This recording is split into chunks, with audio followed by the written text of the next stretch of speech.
교수님 기도는 어떻게 하는 건가요? 오늘 할 내용은 259쪽, 260쪽 해가지고 반야신경과 마하바냐 바라밀,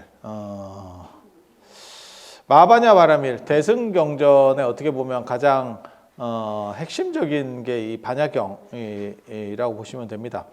아이디어 자체도 엄청나게 좋았고, 제가 전에도 말씀드렸지만 영이라고 하는 공, 영의 발견, 인도 사람이 발견한 것 중에서 가장 위대한 거라고 꼽으면 영의 발견 아닌가 싶습니다.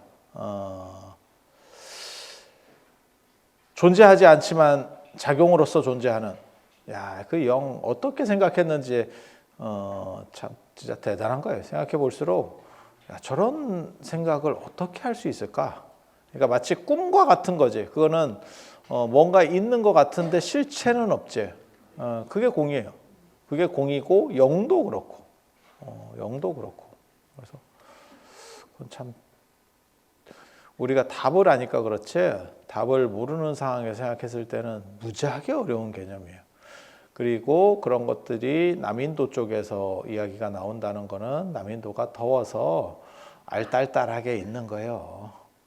그리고 아마 인도와 관련해서 인도에서 왜 이런 게 발전하느냐라고 말하면 아마 환각문화 이런 거하고도 관련이 될 거라고 생각을 합니다. 인도에는 전통적으로 아주 오랜 옛날에 보이던 그 소마주 전통 뭐 이런 것들도 있거든요. 소마주 이제 베다와 관련해서 나오는 건데 약간 그 술은 술인데 환각술 아메리카 인디안들이 예전에 그런 거 있었는데 뭐 소주야 그 말 같지도 않은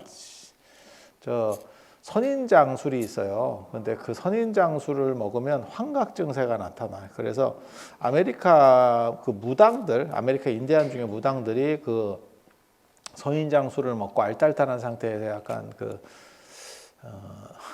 이상한 소리들 하는 거지. 그 전 세계적으로 거의 다 있습니다. 그리고 인도에서는 메다에 나오는 거는 그런 소마주라고 그래가지고 그 술 먹고 이제 알딸딸한 상태에서 이제 헛소리 하고 막 이런 거 다 그냥 별걸이 없어요. 그런데 지금 우리가 생각하는 것처럼 현실과 이 횟가닥이 간 상태하고의 차이를 명확하게 구분하지 못하는 상황에서는 그거는 자기 눈에는 실제하는 거예요. 저 기독교인들도 뭐 방언하고 뭐 어쩌고 뭐 하느님이 자기한테 뭐라고 했다는 둥 뭐 이런 거 다 그래요. 정확하게 말하면 제가 늘상 얘기하는 거 있죠. 환자입니다. 그냥 환자입니다.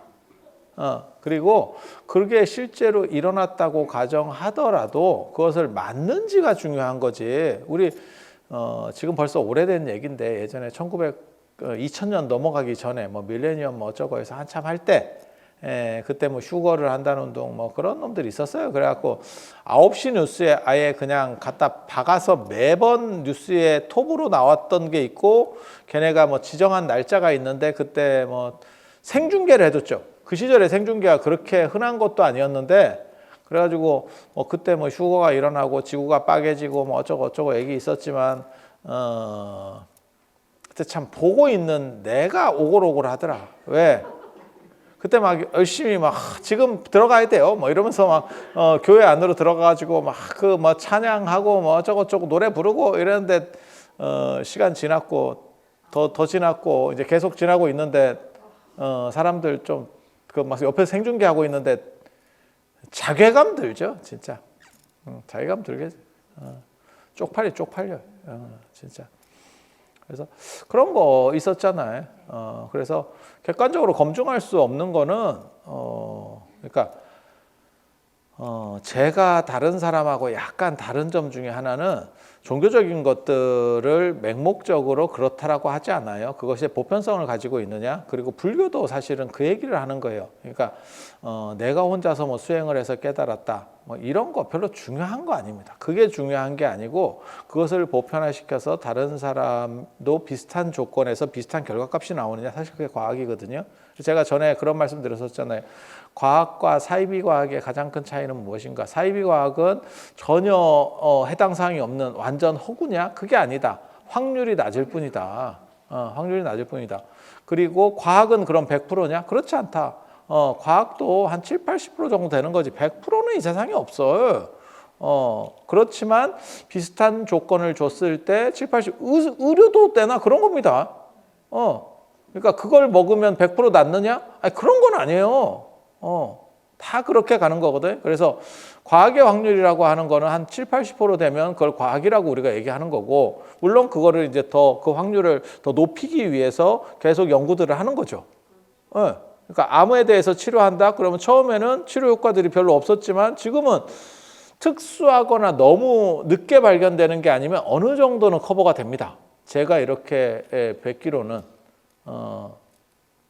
그래서 그렇게 가는 거죠. 그래서 과학은 최대한 100쪽으로 다가가려고 하는 거. 그게 과학의 발전이고.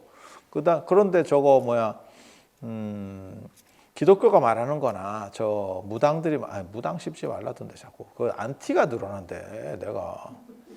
근데 뭐 그거 어떻게 하라고. 내가 너무 먹고 사는 것까지 다 책임을 질 수도 없고. 근데 그게 효과가 없는 거는 아니에요. 효과는 있지만 그것을 보편화시킬 수가 없는 거지. 그래서 제가 이제 그런 얘기하면 또 욕먹을 건데, 저는 한의도 그 중간쯤으로 보고 있는 사람이기 때문에, 그러니까 한의 하는 사람들이 들으면 또 막 노발대발 할 건데, 그래서 그러니까는 무속에서 병을 낫거나 아니면 기독교에서 무슨 뭐 통성기도를 해서 병을 낫거나라고 하는 프로테이지가 좀 존재하는 거고, 그 다음에 뭐 한의는 그 위쪽으로 좀 더 올라가는 거고 프로테이지가, 그리고 그거보다 더 올라가면 이제 과학이 되는 거죠. 저는 그렇게 생각을 하는 거거든요. 뭐 개인 차이에서 좀 다를 수는 있어. 근데 한의가 만약에 그렇게 정당성을 가졌으면 한의가 전 세계를 휩쓸어야겠지. 근데 양의는 전 세계를 휩쓰는데 왜 한의는 전 세계를 휩쓸지 못하는가에 대해서 한번 생각해 봐요. 유럽이나 미국 사람들은 짱구라서 한의라는 이렇게 좋은 게 있는데 수용하지 않느냐? 좋은 게 있으면 수용을 합니다. 제가 그 얘기 하잖아. 애플의 아이폰을 우리가 좋아서 사는 거지 애플이 너네 꼭 사야 돼라고 말하지 않는다니까. 중국은 경제력이 지금 요즘 경제 성장이 잘 안 되니까 아이폰을 약간 깎아준대. 우리나라 한 푼도 안 깎아줍니다. 그래도 지가 사는 겁니다. 그리고 마치 신제품이 나왔는데 1차 출시국으로 대한민국을 선정했다. 그럼 그걸 영예라고 생각해. 호구, 약간 호구, 그게 영예인가? 싶기는 한데, 그러니까는 생각이 좀 다른 거죠. 근데 그런 사람들이, 그러니까 좋은 거는 쉽게 말해서 좋은 거는 수용하려고 한다라는 그 얘기를 하는 거예요, 지금. 지가 좋으면 수용한다. 그런데 왜 미국 사람이나 유럽 사람들은 한의를 선택하지 않는가? 한 번만 생각해 보면, 걔네가 그걸 모를까? 진짜? 걔네가 그렇게 바볼까? 양이 플러스 한의를 해서 플러스 알파 값을 낼 수 있으면, 그러니까 양이만 하면 80%인데 거기에 한의를 더해서 90%를 올릴 수 있으면 하지 않을까? 내가 보기에는 그게 돈이 될 것 같은데. 그런데 왜 안 할까를 한 번만 더 생각해 봐. 제가 전에 그런 얘기 해드렸었잖아요. 뭐 오바마가 한국 건강보험 됐다 좋아요 이러는데, 그렇게 말하는데 왜 미국은 하지 않을까? 왜 미국은 하지 않을까? 미국은 돈을 찍어내는데 할 수도 있는 건데 밀어붙이면 왜 하지 않을까? 한국 결국 나온 건 그거죠. 2060년이 되면 우리나라 전체 국가 예산보다 건강보험 빵꾸액이 더 크죠, 지금. 그러니까 안 한 거예요. 그러니까 안 한 거라고. 그러니까 부러워한다더라. 받아먹는 사람은 괜찮아. 하지만 그거를 누가 메꿀 거냐에 대해서는 생각을 해봐야 되는 거지. 그래서 과학과 이 무속의 차이 이런 것들은 프로테이지예요. 그래서 제가 전에도 말씀드렸잖아요. 무속이나 이런 것들이 확률이 없는 게 아니다. 확률은 존재한다. 단지 그 확률이 낮을 뿐이지. 뭐하고 똑같은 거라고 생각하시면 되냐면 복권 생각하시면 돼요. 복권에 1등이 없느냐? 그건 사기입니다. 우리가 알고 있는 정상적인 복권들은 1등이 나오게 돼 있습니다. 단 프로테이지가 낮지. 아니 맞잖아. 그리고 로또 같은 경우도 마찬가지잖아요. 1등이 안 나오면 2월이에요. 돈을 넘겨준다고. 그러니까 정부에서 띄어먹는 건 아니야. 그 값만큼 그러니까는 당첨금은 몇 프로로 딱 정해놓고 그 값만큼은 상속시켜 주는 거고 나머지를 띄어서 어디 다른 데 쓰는 거지. 아니 맞잖아. 그런데 왜 우리는 복권을 사지 않느냐? 확률이 낮으니까. 확률이 낮으니까. 그래서 민간 의료나 안 그러면 무속이나 뭐 저기 뭐 통성기도를 하네 이런 거에 대해서 별로 크게 그 부분을 비중 있게 보지 않는 겁니다. 물론 그게 적합하게 맞는 분도 있어요. 개 중에는. 의료보다도 그런 게 더 맞아. 해보니까 야 그거 완전히 뭐 쩍쩍 붙는데 그럼 뭐 미국에서 제가 전에 말씀드렸잖아요. 미국에 예전에 그 복권 터졌을 때 조 단위 복권이 터진 적이 있어요. 상금이 조 단위로 떨어진다니까. 감사한 일이죠. 근데 문제는 내가 아니죠. 내가 아니죠. 제가 전에 말씀드렸었잖아요. 누가 나는 그런 것 좀 안 했으면 좋겠어. 내가 TV도 그럼 먹는 것 좀 그만했으면 좋겠고, 그다음에 뭐 금쪽이 뭐 이런 거 나 그런 것 좀 안 했으면 좋겠고, 그런 거 자꾸 하니까 애들이 결혼해서 애를 낳고 싶겠냐고. 애가 그냥 폐악을 죽이면서 뒤집어져 가지고 저러고 있는데. 예, 그리고 맨날 그 먹는 거, 뭐 저런 거 하니까 사람이 지금 살이 찌는데 자꾸 그런 걸 방송에서 뭐 되겠냐고. 예. 그리고 맨날 나오는 게 뭐 복권 같은 거 당첨돼 봐야 뭐 몇 년 지나면 무슨 다 무일푼이 돼 있고 뭐 다 탈리고 별 볼 일 없다더라. 전에 제가 그 얘기 안 해줬나? 미국에서 3천억짜리 복권 당첨된 사람이 그 1년 뒤를 추적했어. 그 사람이 부모님한테 집 사주고, 자기 좋은데 돈 뭐 엄청 쓰고, 그래서 뭐 100억인가 얼마를 썼대. 그냥 막 지르는 거야 이제. 돈이 많아지니까. 그리고 나서 1년 뒤 어떤 결과가 나왔냐면 이자 발생분을 못 썼다더라. 무슨 개똥이 망하기는 뭘 망해. 야, 잘 안 줄더라. 그게 답이야. 너무 돈이 많으니까 잘 안 줄더라. 줄었으면 좋겠는데. 참. 거기서 우리는 뭘 느낍니까? 부럽고요. 부럽고요. 그리고 자꾸 무슨 뭐 근로에 대한 비중을, 그러니까 근로소득이야말로 정당한 소득이다. 그런 거 얘기하려고 자꾸 뭐 복권 당첨된 사람 중에 뭐 망하고 어쩌고. 야, 그럼 사업하는 사람은 그렇지 않냐? 그냥 한 번 더 생각해 보면 그걸로 돈 버는 사람도 있고 망하시는 분도 있고 뭐 그렇게 가는 거지 뭐. 복권 1등 하는 사람도 그걸로 잘 재산 불려서 가는 사람도 있을 거고, 그거 뭐 뒤집어지는 사람도 있을 거고, 그 비율은 큰 차이가 없을 거예요. 어디에 초점을 맞추느냐를 가지고 계몽을 주려고 사실은 속이는 거거든요. 속이는 거거든요. 그래서 그런 게 의미가 있나 싶어.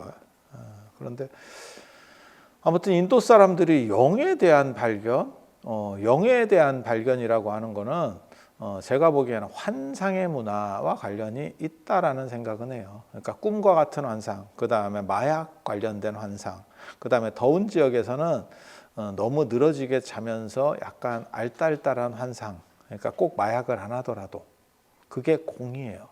공의 실체는 아마 처음에는 그거였을 거라고 생각해요. 그러니까 마치 신기루 같은 거지. 신기루나 무지개 같은 거야. 있긴 있는데 없지. 뭔 뜻인지 아시겠죠? 그런 게 공이야. 그래서 실체는 없고 작용은 있는 거. 근데 그거를 단순히 철학적 생각, 진짜 무지하게 어려운 겁니다. 만약에 나한테 이런 생각을 하라 그러면 저는 이거 못했을 것 같아. 그냥 그런데 놀랍게도 인류는 그걸 한번 발견해 놓고 난 뒤에는 초등학교 가기 전에 다 이해해 버리잖아. 이거를. 왜? 이게 관점의 전환이기 때문에 그래요. 뭘 막 수학처럼 막 배워가고 영어처럼 막 단어를 외우고 이런 거 다 필요 없고 관점의 전환이야. 이런 게 영이라더라. 제가 전에도 그런 말씀 드렸었잖아요. 천동설에서 지동설로 바뀌는 거.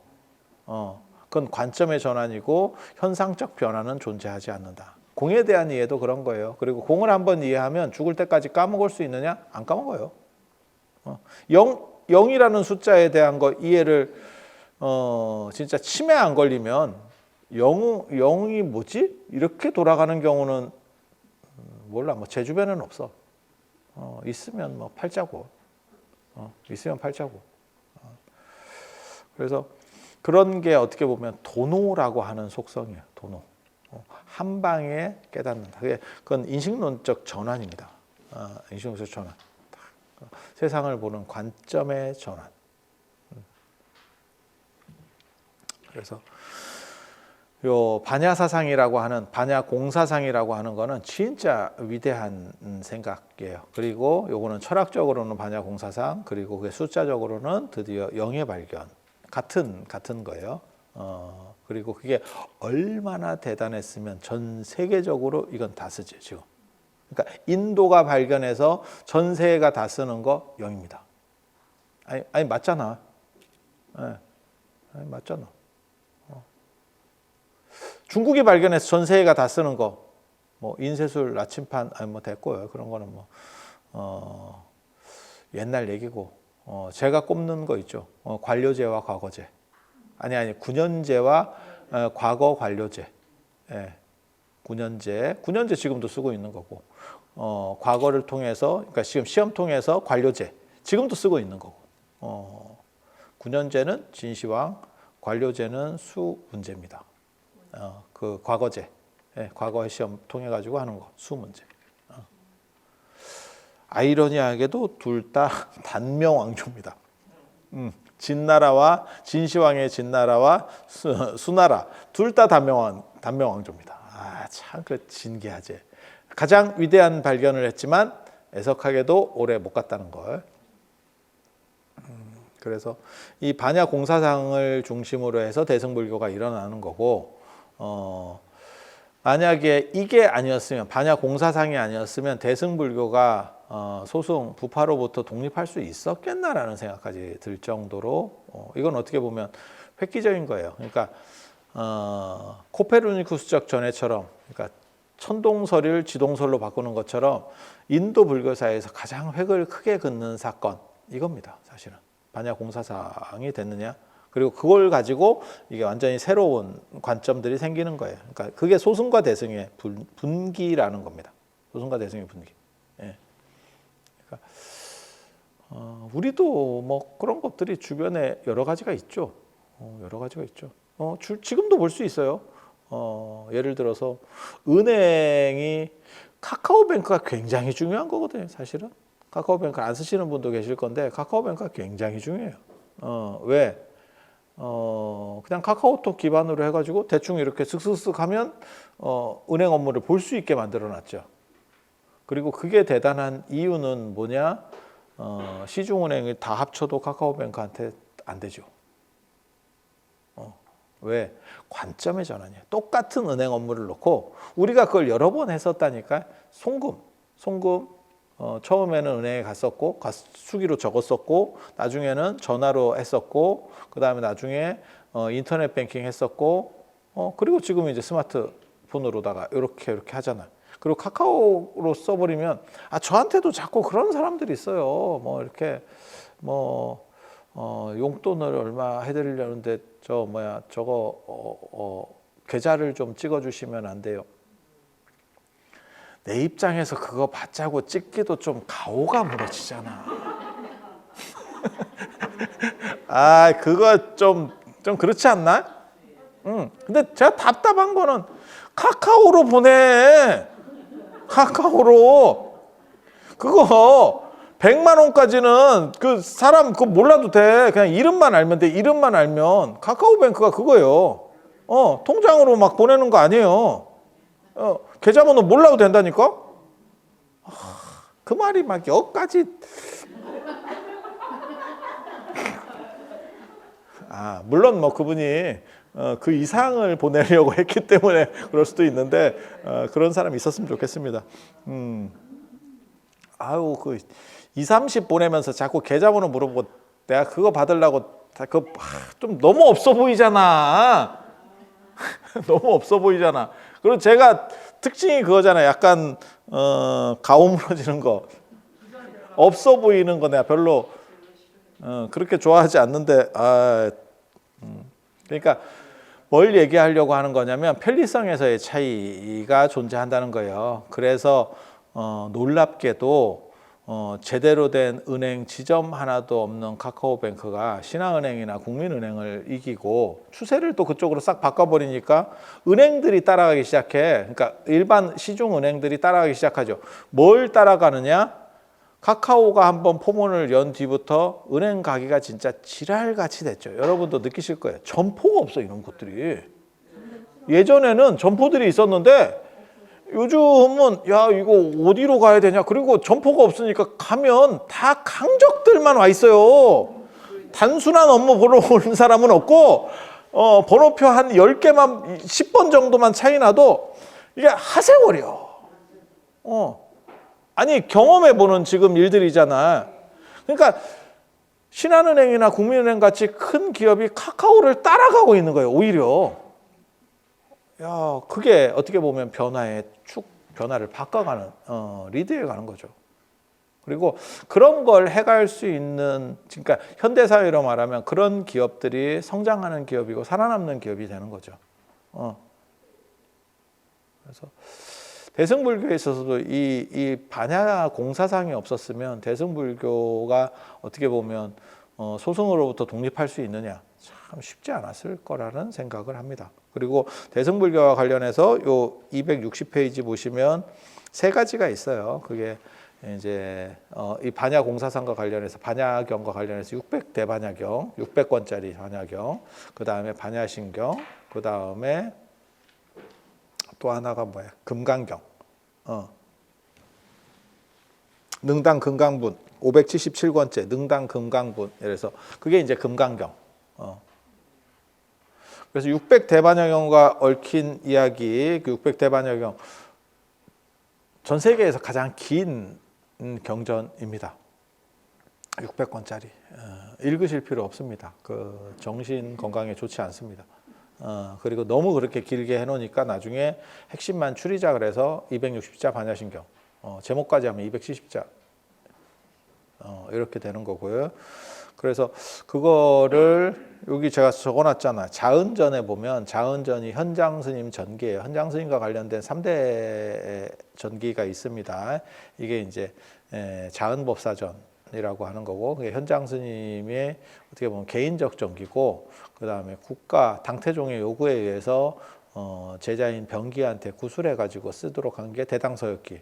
그거는 국정보고서용으로 쓴 거고, 그 다음에 고승전, 속고승전, 도선 스님이 쓴 속고승전에 현장전이 있어요.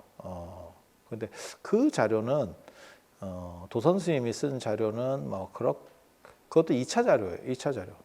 그래서 저는 뭐 그게 그렇게까지 믿을 수 있나라는 생각은 좀 해. 근데 교차해서 이제 볼 수 있어요. 왜 자은전하고 대당서역기는 현장 스님이 주도적으로 자기가 구술을 하든지 뭐 이렇게 자기가 자료 제공을 한 거고, 도선이 취합한 자료는 그렇게 흘러나온 자료들을 재편집한 거예요.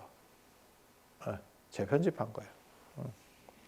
그래서 그게 이제 자료로서는 조금 떨어지긴 하는데 그래도 이제 교차해서 보면 더 자세히 알 수 있지, 현장 스님에 대한. 그래서 자은전 10권에 보면 59세 현장 스님이 59세 이 600대반야경을 번역하려고 했을 때 너무너무 많으니까 이걸 번역하지 못하고 내가 번역하기 전에 죽겠다 이렇게 생각하는 거예요. 59세면 이거 그 당시에도 오래 산 겁니다. 그 당시 기준으로는 59세면 굉장히, 지금은 59세면 부업 찾아봐야죠. 또 이제 뭐 다른 소일거리 뭐 해야 되는 거 아니요? 이제 뭐 이렇게 하는데, 그죠? 이의열 보사님 내가 염죽기라고, 그죠? 그렇게 그런 거 하고 있는데 여기는 이제 벌써 갈 때가 지난 거예요. 이 시절에는 당나라 때잖아. 제가 그 얘기 하잖아. 당나라 때 요 현장 스님보다 뒤에 사람이 두보인데 두보가 인생 70 고래이라고 인생의 70을 사는 거는 고금에 드물다. 야, 70을 어떻게 사냐? 라고 해서 거기서 축약된 말이 고희라고. 고래희가 고희가 됐다고. 그게 굉장히 재밌어요. 사람 그 나이를 가리키는 것들이 대부분 논어에 나오는 말을 쓰거든요. 40의 부록, 50의 지천명. 다 들어봤잖아. 60의 이순. 근데 70에는 종심소역이 부르고 이래가지고 마음 먹은 대로 해도 법도에서 어긋나지 않는다. 이렇게 하는데 그게 길어. 축약도 잘 안 되고. 그러니까 70은 이순으로 써버린다고. 70은 논어를 쓰는 게 아니고 두보를 쓴다고. 예. 70은 고의라고 다 하잖아요. 요즘은 뭐 그런데 그것도 잘 안 해. 예. 그러고 보면 참 오래 사는 세상이 된 거죠. 저희 어렸을 때만 해도 환갑이 동네 잔치고 7순이면 진짜 어른이라고 생각했는데 요즘은 7순인데 정신을 못 차려요, 사람들이. 30, 40인데 철이 안 들고 70인데 정신을 못 차려. 그리고 정신 차리기 전에 정신을 놓는다. 정신을 차리기 전에 이거 좀 재밌어. 그래서 59세 현장 스님이 야 이거 번역 다 하고 죽을 수 있겠나 이래가지고 요거를 이제 축약하는 걸로 일일이 다 번역하는 것보다 우리도 그렇잖아. 이게 번역이 생각보다 시간이 걸려요. 시간 걸려. 근데 현장 스님은 팀으로 했거든요. 저처럼 혼자 하는 게 아니고 저도 이제 번역 작업을 이제 하는데 논문 같은 거 쓸 때 번역 다 하거든요. 번역해 놓은 걸 보면 사실 그 사람의 그 언어 수준을 알 수 있어. 그게 보이거든요. 그래서 전공자가 번역을 못한다 이러면 그건 욕 태바가지로 먹습니다. 욕을 태바가지로 먹. 왜냐하면 그러니까 학부생이 번역을 못한다 그건 관계가 없어요. 그런데 석박사생이 자기 전공어 번역을 못한다 이러면 사실은 학위를 주면 원래는 안 돼요. 근데 요즘은 뭐 시절이 막 워낙 또 이랬으니까 그래서 난 번역해 온 걸 가지고 막 인용을 하고 이러면 그건 전문가는 아니에요. 근데 번역이 생각보다 시간이 걸려. 그러니까 그냥 읽는 거하고 읽고 넘어가는 거하고 여러분도 마찬가지예요. 말로 그냥 이렇게 좀 떠드는 거하고 글을 써보세요. 이러면 시간 훨씬 걸려. 그렇지 않을까? 그렇게 가는 거예요. 그래서 그냥 읽고 축약해서 짝짝짝. 그리고 인도 사람들의 최대 단점이 뭐냐면 한 얘기 또 하고 한 얘기 또 하고 무슨 80대 노인같이 얘기를 해요. 그게 이제 운문 문화, 그 다음에 암송 문화랑 관련이 돼. 그래서 약간 이렇게 애국가 후렴구처럼 계속 반복된다고. 그래서 읽고 있으면 막 짜증이 나요. 성질 급한 사람은.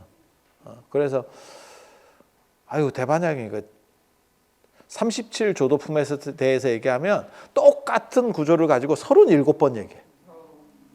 미친다, 미쳐, 진짜. 그런데 이제 그런 거를 못 참고 기타 등등으로 하는 게 있죠. 그게 이제 반야신경이죠. 거기서 보면 안이비설신의 색성향 미촉법, 무색성향 미촉법, 무안이비설신의 그냥 그렇게 나오잖아. 반야신경 보면 행신반야 바람일다시 조견 오온 개공도 일체고액 사리자 그 다음에 색불이공 공불이세 색즉시공 공즉시세 수상행식 역부여시는 뭐냐면 수상행식도 앞에 색불이공 공불이세 공불이공 색불이색과 같음 거기에 준해서 4개 맞춰볼 것 이렇게 축약하는 거예요. 근데 인도 사람은 원래 축약 안 해요. 인도 사람 축약 안 해. 그걸 그대로 계속 하는 거예요. 색 자리에다가 수를 넣고 수불이공 수불이색 이 짓을 계속 하는 거예요. 상불이공 상불이색 미친다 미쳐. 그래서 현장 스님이 그걸 읽고 팀으로 이렇게 번역을 하는데도 그게 시간이 걸리니까 그리고 끝을 못 내겠대. 그리고 이게 욕심일 수도 있는데 공부하는 사람들한테 그런 욕심들이 있어요. 공부하는 사람들의 그런 내가 어떻게 완료를 시키겠다. 이 번역 내가 끝내겠다. 그래서 주자도 죽기 사흘 전까지 자기 주석을 사서집주 그 주석을 고쳤고 우리 탄원 오스님도 그런 거를 고쳤어요. 어른도 그렇게 고친다고. 내가 마침표를 찍고 가고 싶은 어떻게 보면 또 다른 성취 뭐 이런 거지. 예.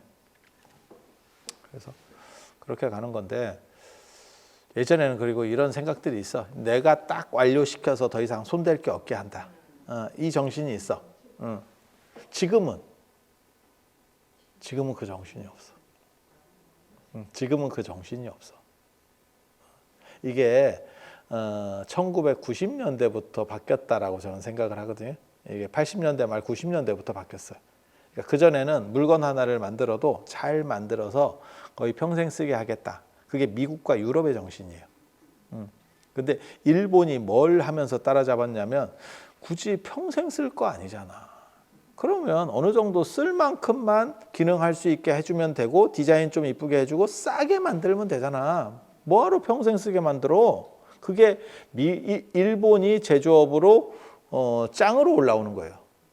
그러니까 핸드폰으로 얘기하면 스마트폰으로 얘기하면 20년 쓰게 만들겠다. 튼튼하고 그 다음에 돈 많이 들여서 그게 아니고 아무리 길게 써봐야 3년 쓰는 사람 쉽지 않더라. 그러면 3년 정도까지만 쓰게 하자. 그 대신에 단가를 낮춰주고. 그게 일본이 취했던 작전이에요.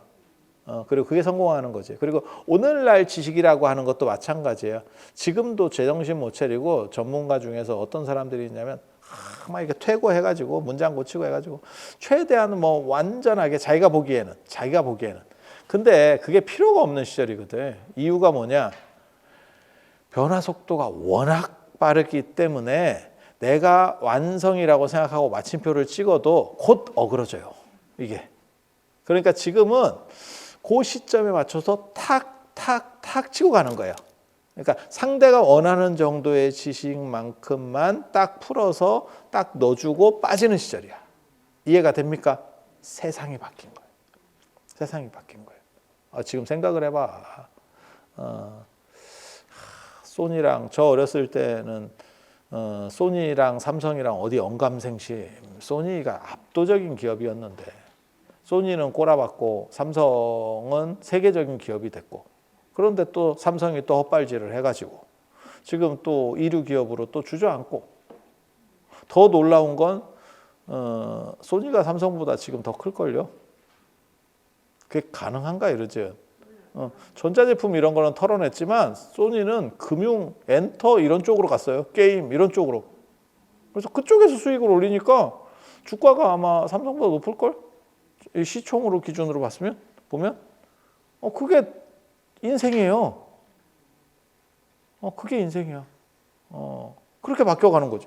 야, 그게 가능한가 싶을 정도의 일들이 벌어지는 거지. 그래서 현장 스님 같은 경우는 옛날 사람이니까 자기가 다 마침표를 찍고 싶은 거야. 그래서 59세에 내가 저걸 할 수 있을까라고 해서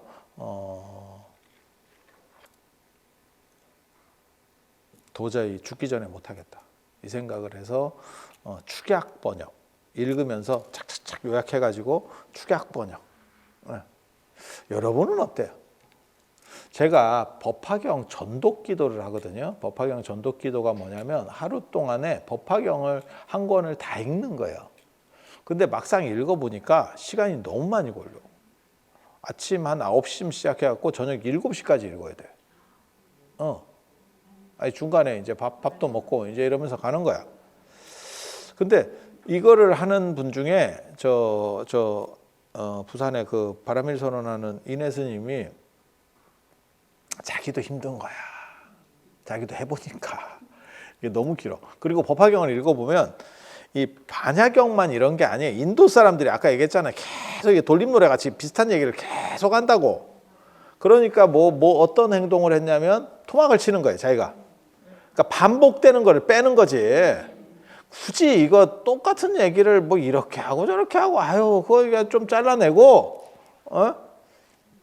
그리고 또 뭘 하냐면 계속 한 번 얘기하고 개성으로 다시 한 번 말씀하셨다.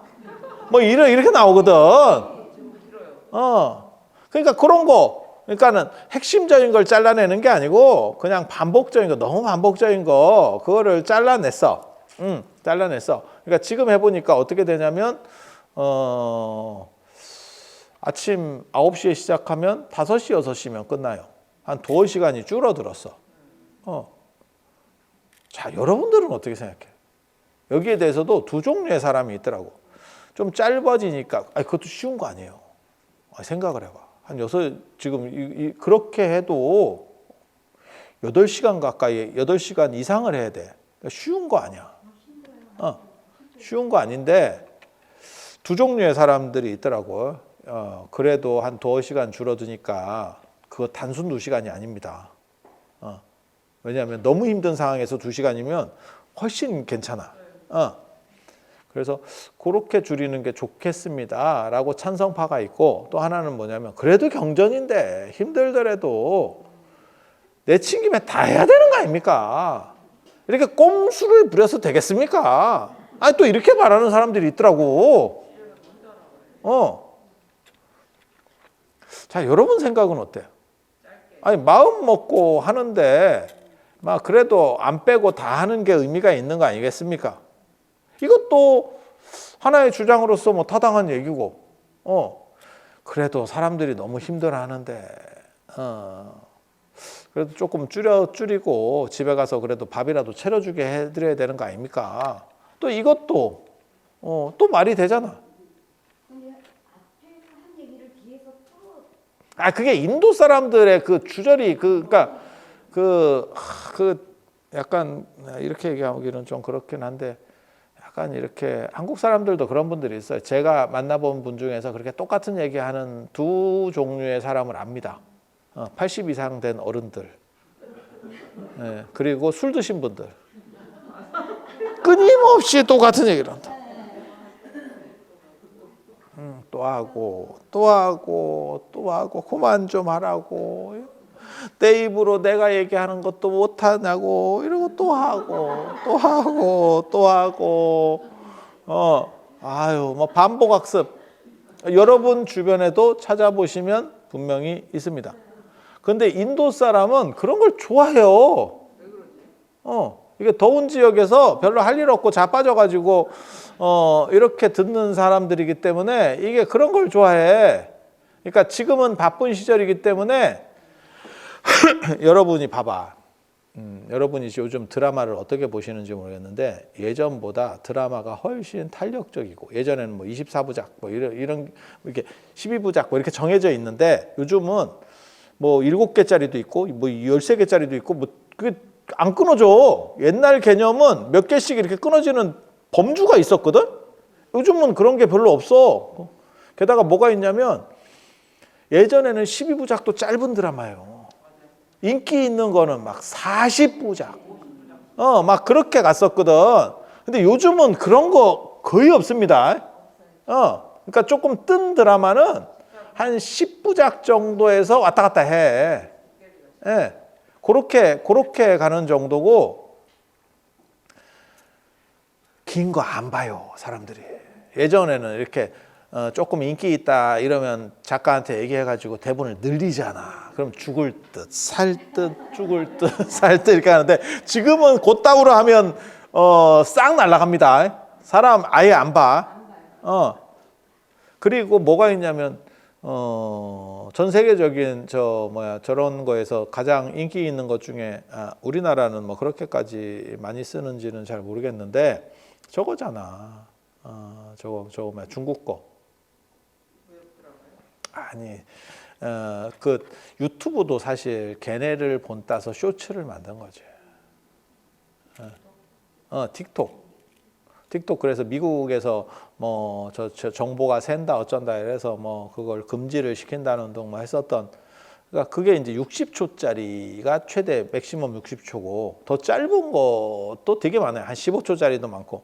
그러니까 그런 거 여러분 혹시 안 보셨어요? 유튜브나 이런 데서 이렇게 유튜브나 뭐 틱톡이나 이런 거 보고 있으면 짧은 거 이렇게 샥샥샥 넘기면 뭐 지랄들을 하지. 근데 그게 생각보다 재밌습니다. 그래갖고 한 30분, 40분이 금방 가. 이렇게 보고 있어봐. 아무 생각 없이 가. 그거를 뇌썩음 증상이라고. 뇌가 썩는데. 그거 영국 사람이 얘기하는 거예요. 그래서 뇌썩음이 한 해를 대표하는 단어였었어. 뇌가 썩어. 그러니까 그냥 자극에 대해서 그렇게 무방비 상태에서 약간 마비된 상태에서 계속 그냥 보고 있는 거야. 단순 반복적으로. 그러니까 똑같은 걸 본다는 게 아니에요. 비슷한 것들을 이렇게 쭉 보고 있으면 재밌네 하다 보면 3, 40분이 그냥 가는 거야. 생각 같아서는 요거 이제 자극적인 이런 사진들이 있으니까 뭐지? 아니면 제목이 좀 자극적인 게 있으면 뭐지? 하고 이렇게 한번 눌러보면 이렇게 해서 그것만 보고 빠지려고 했는데 다음 거 시작되고 그런 경험 없어요? 있어. 있어. 그래서 그렇게 생각을 해봐. 야, 그러고 보면 불교가 대단한 종교요. 왜? 지금도 40분, 50분짜리 콘텐츠를 우리는 하잖아. 남들은 15분도 길고 막 5분, 그 다음에 뭐 틱톡은 60초, 15초 막 이러고 있는데 우리 50분. 와, 이게 불교의 힘이죠. 복고풍. 복고풍. 그래서 그런 차이들이 존재하는 거예요. 그래서 지금은 긴 거를 선호하지 않는 시절입니다. 철저하게. 그리고 글 쓸 때도 달라요. 글 쓸 때도 저희가 처음 글 쓸 때만 하더라도 약간 미괄식, 그러니까 앞에서 조금 쳐주고 이렇게 갔다가 앞에서 조금 원래는 이렇게 가는 게 좋은 글이라고 그랬었고 저희 어렸을 때는. 근데 제가 글 쓸 때만 하더라도 앞에서 약간 쳐주고 이렇게 갔다가 이렇게 올리는 방식이었어요. 근데 지금은 그게 아니에요. 앞에 대가리에서 그냥 제일 센 거 대가리에 딱 던지고 이렇게 가는 거예요. 글 쓰는 방식이 완전히 두괄식으로 완전히 바뀌었습니다. 여러분이 기사나 신문 기사나 이런 거 볼 때도 마찬가지예요. 인터넷으로 볼 때는 제목 딱 보면 거기서 몇 줄 사이에서 안 나오면 뭔가 그 제목과 관련된 내가 지금 보고자 하는 기사가 안 나오면 거꾸로 되돌아가게 해버립니다. 에라이 씨 이러면서 딴 데로 들어가요. 그래서 그 몇 줄 안에서 처리해야 돼. 맞아. 지금 시절이 그렇게 된 거야. 지금 시절이. 그래서 긴 거를 기다리는 시절이 아닙니다. 긴 거를 기다리는 시절이 아니에요. 그래서 지금 같으면 축약이 맞았을 거예요. 그리고 저는 개인적으로 지금 시대에는 축약이 맞다고 생각합니다. 근데 예전 인도 사람들 같은 경우는 할 일이 없어. 조선시대 사람도 할 일 없다. 그러니까 우리가 볼 때는 흥부전, 심청전 이런 거 완창하면 그거 막 11시간 막 이렇게 하거든. 그러면 그거 어떻게 듣고 있어? 너 들어볼래? 이렇게 하면 그거 굉장히 힘들. 그 당시는 그거 굉장히 재밌는 겁니다. 그러니까 그 개념으로 봐야 돼. 그래서 이게 주저리를 한다라고 생각하시면 돼. 그리고 인도는 덥기 때문에 그 주저리가 더 길어. 한국 사람들은 성격이 급해요. 이게 추운 지역에서 나타나는 현상이에요. 아주 추운 지역 사람은 성격이 안 급해. 근데 추웠다 더웠다 이게 황태되는 지역에 있는 사람들이 성격이 급해. 그래서 제가 전에도 말씀드렸잖아. 일제강점기 때 그때 잘못돼가지고 한국 사람들이 성격이 급해졌다. 말 같지도 않은 소리예요. 일본 가봐 성격 급한가. 중국 가봐 성격 급. 한국 사람이 제일 성격 급해. 제일 성질 급해. 그 덕분에 인터넷 이런 게 아주 잘 되죠. 유럽에 가서 인터넷 한번 써봐라. 얘네가 사람 새끼인가. 우리는 엘리베이터도 계속 저거 왜 안 오노 이러는데 거기는 하세월이다 진짜. 그래서 어디에는 그거 없다던데, 닫는 버튼 없다던데.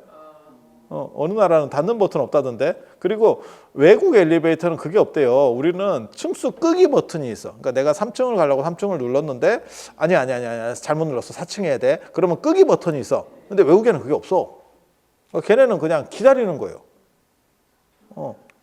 한국 사람은 못 참죠. 못 참죠. 그래서 현장 스님이 59세 때 저걸 다 번역해야 되나라는 생각을 해서 참 번역을 축약을 하려고 했으나 그 생각을 하고 축약해서 이렇게 제자들하고 다 논의를 했는데 끝을 못 맺고 돌아가실까 봐 그랬더니 그날 밤에 내가 써놨잖아. 가파른 비탈로 쫓겨가서 막 맹수들이 쫓아오고 어쩌고 하는 꿈을 꿨대. 그래서 그 다음날 현장 스님이 제자들 같이 역경을 같이 하는 그 제자들하고 팀으로 역경했다니까. 그러니까 나는 이런 사람들 보면 부러워요. 왜? 나는 혼자 그냥 다. 제가 살면서 제일 시간이 아깝다라고 생각하는 게 뭐냐면 기본적인 것까지 내가 다 해야 될 때. 그러니까 뭐 아이디어 내고 이런 거는 시간이 안 아까운데, 그러니까 글을 쓰는 거는 시간이 안 아까운데 그거 오탈자까지 내가 다 보면서 고쳐야 돼. 차라리 그 시간에 글을 쓰라 그러면 시간이 덜 아깝겠어. 뭔 얘기인지 알아들으시겠어요? 근데 그게 굉장히 시간이 아까워요.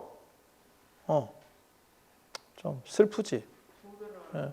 현장 스님은 복이 있는 분이라 당신이 그냥 책 딱 보고 구술만 타삭 하면 밑에서 받아 적고 정리해서 번역이 나와.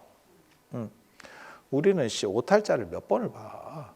그러니까 이 팔자가 별로 안 좋지. 그러니까 많은 작업을 하기가 참 어려운 거예요. 슬프지.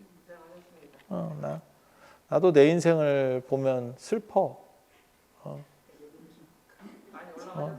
내 인생을 보면 슬퍼. 아유, 보살님들 보면 더 슬퍼. 슬퍼. 그래서 악몽에 시달리고 맹수에게 쫓기고, 그래서 제자들에게 이거는 내가 잘못한 것 같다 라고 해서 내가 완역을 해야겠다. 내가 힘들어도 완역을 해야겠다. 그리고 그게 부처님의 뜻이라면 내가 완역하기 전에는 이건 굉장히 감동적이에요. 완역하기 전에는 내가 죽지 않을 거다.